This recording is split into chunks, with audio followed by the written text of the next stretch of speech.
A lot of intermediate guitar players find themselves stuck in the box positions when they learn a scale. So in this video, I'm going to show you how to break free of that. This is a continuation of another concept from a previous video, so I'm going to link that video in the description below so you can watch that first and come back here. So what we're going to be doing today is taking the F major scale, and we're going to find a pattern that takes us up the neck this way, as opposed to across, to help us escape those box positions. There's a couple steps to this though that I really want you to pay attention to, so make sure you watch till the end. And if you want to download the tabs to anything in this lesson, the link is in the description below. There's also a link in there to apply for one-on-one mentorship as well. So in the previous video, we talked about taking 2 notes at a time up through the F major scale on 2 different strings. We did this with fifths. We went 1, 5, and then we did 2, 6, 3, 7, like this, which took us up through the F major scale very quickly, just on 2 strings. In this video, we're going to do a 3-note pattern, and I'm going to add in an extra twist to this to make it more challenging. So once you have your scale sorted out, you just want to pick your 3-note pattern. So I'm going to choose, for this video, I'm going to go up 1 degree in the scale, and then from that 2nd note, up 2 degrees in the scale. So that just means if I'm starting on F, I'm going to go 1 to 2, and then from that 2, I'm going to skip 3 and go straight to 4. And I'm going to play that 4 on the A string. So we have this as our pattern. Now, each of those 3 notes, I'm going to move them up the F major scale. So instead of 1, 2, 4, my next pattern, my next shape is going to be 2, 3, 5. Okay.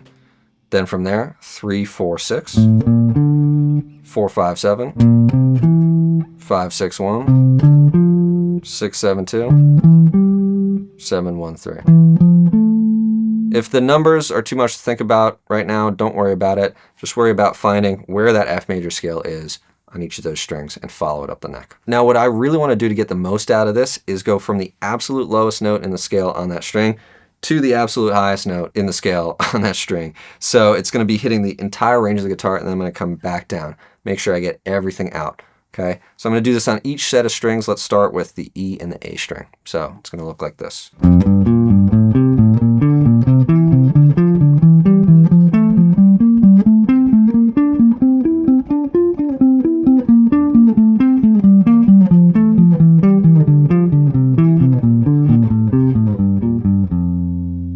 So when I got to the top up there, I hit that high F. I couldn't go any further, so I just came backwards through that pattern. So I went and then took that through the scale going backwards.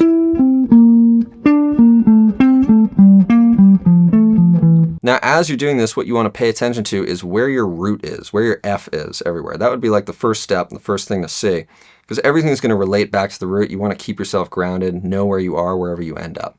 So I might say root when I'm on my root. It's a really good way to tell yourself, hey, here's the root. So it might sound like this. I might go root,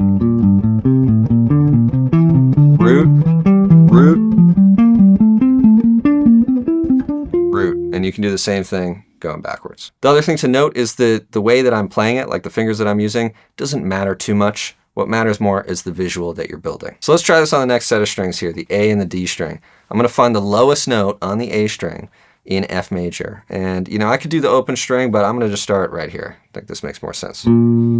So that's like starting on my 4, right? I'm going to go 4, 5, 7, because that maintains the same pattern, the same distances between the notes. I'm going 4, 5, 7, 5, 6, 1, and so on. So let's take that up and back down. And I'm going to say root when I'm on my root. So let's see what it sounds like. Ready? Root, root, root,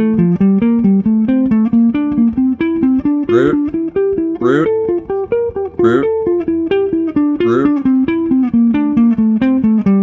root, root.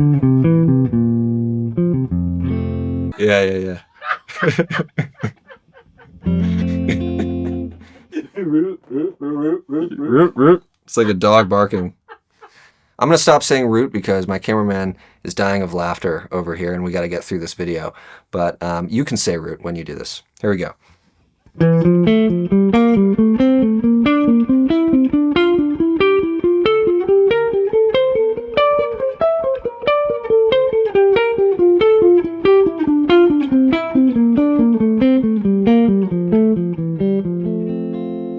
Next set of strings, G string and the B string. Now remember, the G and the B string are a slightly different distance apart than the rest of those strings, right? They're only a third apart, so the positioning of your hand might have to change slightly to fit the same pattern here. So just gonna, like, some of those shapes are gonna look a little bit different basically. So here's what that looks like.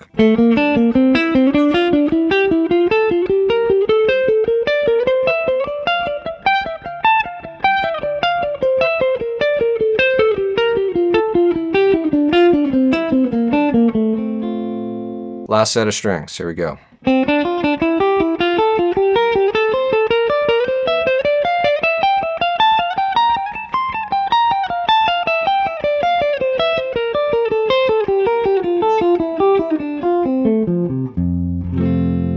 So ideally you want to do this with a metronome to keep yourself locked in time.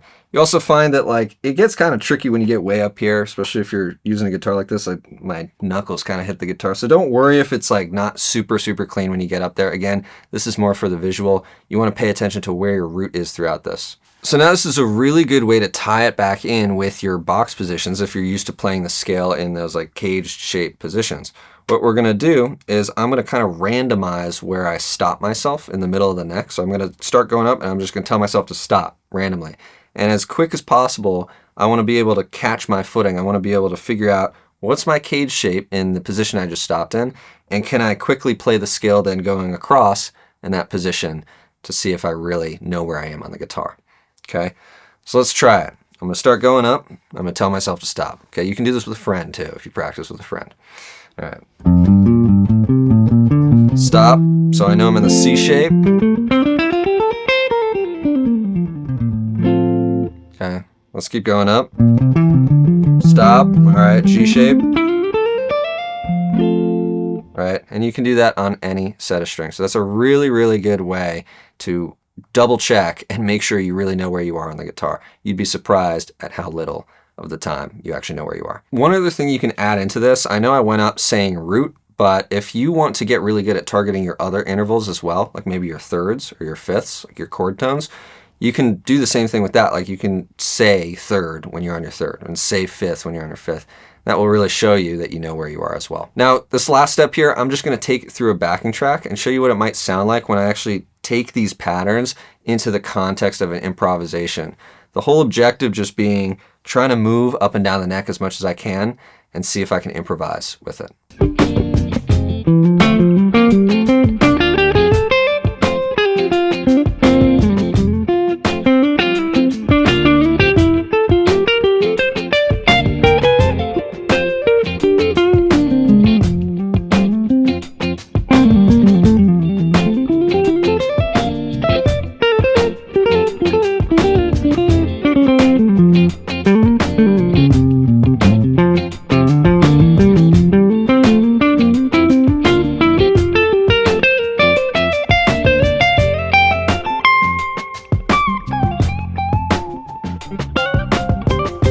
So give that one a go. I remember practicing this one for like months straight in a bunch of different keys with a bunch of different scales. It really helps with visualization, especially if you look out for where your roots are and where your cage positions are as you go through it. Once again, my name is Eli Koskoff. If you enjoyed the video, subscribe to my channel. I will be posting a lot more educational content for you guys consistently. And if you really want to ramp things up and take your guitar playing to the next level, there's a link in the description to apply for mentorship with me. And I will see you in the next video.